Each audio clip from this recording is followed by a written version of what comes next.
Labvakar! Mums šī ir svētku nedēļa, un nebija jau tikai tamdēļ, ka nedēļas nogalē gaidām visu mīlētāju diena, bet gan tāpēc, ka 6. gadu jau nerimtīgi stāstam jums stila jaunums Latvijā un pasaulē. Par godu dzimumdieniņai sarīkojām netradicionālu fotosesiju. Lūk, idejas atmiņu albumiem visiem, kuri mīl.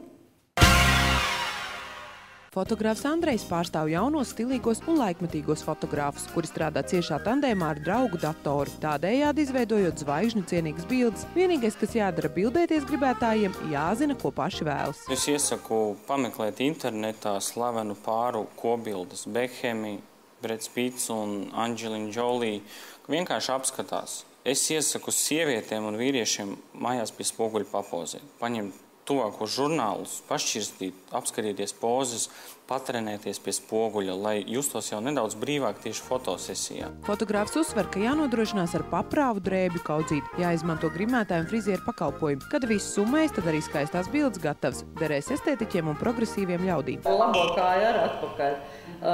Gundaga skatās, jā?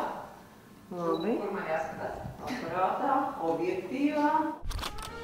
21. gadsimtā ir arī tādi fotogrāfi, kuri fototapšanu spēj pārvērst piedzīvojumā un dzīves svētkos. Romantiķi var sarīkot retro fotosesiju pie fotogrāfas Astrīdes, kurai galvenais ir pats process. Man patīk tas process, tā ņemšanās. Pats galvenais, laikam, ir to sirds deksmi vai sirds balsi dabūt ārā, izcelt, jo katram viņi ir.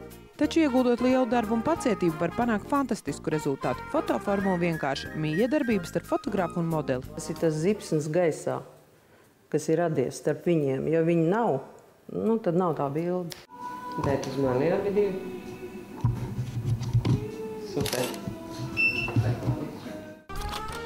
Savukārt tiem, kuriem cieņā humors un azarts, jādodas bildēties pie fotogrāfas Daces. Viņa nodrošinājusies ar dažādiem tērpiem, neskaitāmiem aksesuāriem un caurdabīgām galvas sagām. Dace saka, pie viņas var nākt slinkie. Tie ir cilvēki, kuri grib, lai tas notiek ātri, lai es viņus apģērbju, lai būtu arī deguni, ja nepieciešams. Pašiem nekas nav jāgādā. Ieskrien darbnīcā, fotozipsnis un jautras bildes gatavs. Ir arī specifisks vēlmes. Ir cilvēki, kas atnāk, es gribu būt pirāts un es gribu, lai man te ir rēta. Jā. Mīlas rētas labi dziedē veselīgi joki. Fotosesija ar pārģērbšanos derēs arī tiem, kuri mīlētāju dienu uztver kā kārtējo farsu, lai arī krūtīs pukst mīlas pilna sirds. Atmiņu vēsmas uzbango arī uz teātra skatuves. 30. gadu noskaņas un stilu var vērot arī jaunajā Dailes teātra izrādē. Novērojām, cīņā par savu skatītāju teātri liek lietā marketinga trikus. Jaunā Dailes teātra izrāda Gaisa grābekļi izsludināta piesaucot pat visu varano 3D. Pirms izrādes par 10 centīmiem tik tiešām var nopirkt papīra brillītes. Jūsu pašvērtībā rekomendējam jums uzlikt mūsu piedāvātās īpašās 3D brilles. Brīļu uzlikšana nodrošina pienācīgu izklaidi un pilnvērtīgu mākslas baudījumu. Šīs brilles ir jāuzliek uz deguna. Elpojiet normāli. Bet tas arī viss. 10 centīmi iztērēt, taču skaties ar vai bez brillēm redzama visai tradicionāli izrāde ar modernizētiem 30. gadu amizantiem un tautiski rakstainiem varoņu tērpiem un aksesuāriem. Scenogrāfija padara skatuvi pietuvinātu melnbaltai fotogrāfijai, kurā lietas tapušas no pārstrādātiem audumiem un pat avīzēm. Man ir fulāris. Kā ir kārtīgai ganumete, viss ir šūts no pārpalikumiem. Stāv ilgi. Šādu te Jāņa vainagu, ļoti praktisks un tiešām... Un no pārpalikumiem varat šūt visu, kas vien ienāk prātā. Jā. Priecājamies, ka pasaulē aktuālā pārstrādāto materiālu tendence ieviesusies arī pašmāju teātros. Tas vieglais naivisms, ka neko nemaz nevajag tā drausmīgi modernizēt, un visi tie zemteksti un viss nāk vairāk ārā.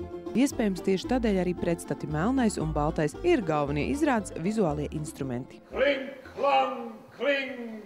Glorija! Gribat iepriecināt savus mīļotos ar stilīgu dāvanu? Tad jādodas uz Ogres pusi, kur iespējams braukt ar suņu pajūgiem un čučēt īstā indiāņu vigvamā.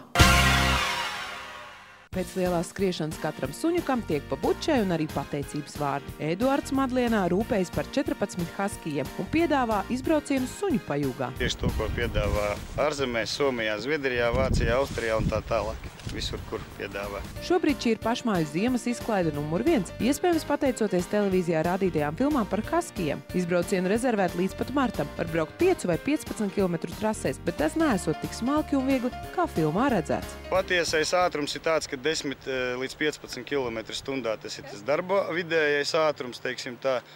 Un filmās, protams, nerāda, kā suņi čurā, kakā, kaujā, spinās.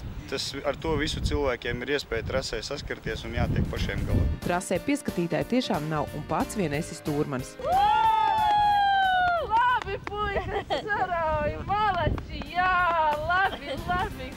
Par šādu braucienu jāšķirs no demokrātiskas summiņas. Ir noteikts, teiksim, izbraucienu daudzums vai kilometri katram sunītim, kurus nedrīkst pārsniegt, vienalga kādu naudu maksās. Ekstrēmāku sajūtu tīkotāji var doties pat diennakts braucienā un nakšņot Vigvamā. Tur drosminieki pievarējuši pat -20 grādu salu. Tālūk maza Latvijas daļiņa pārvērtusies sniega karalienes valstībā, kur netrūkst arī suņu pajūgu. Šai reizē tas viss. Tiekamies atkal pēc nedēļas, kad iepazīsim latviešu darināto zābakus un bruņinieku cienīgas izklaides. Atā!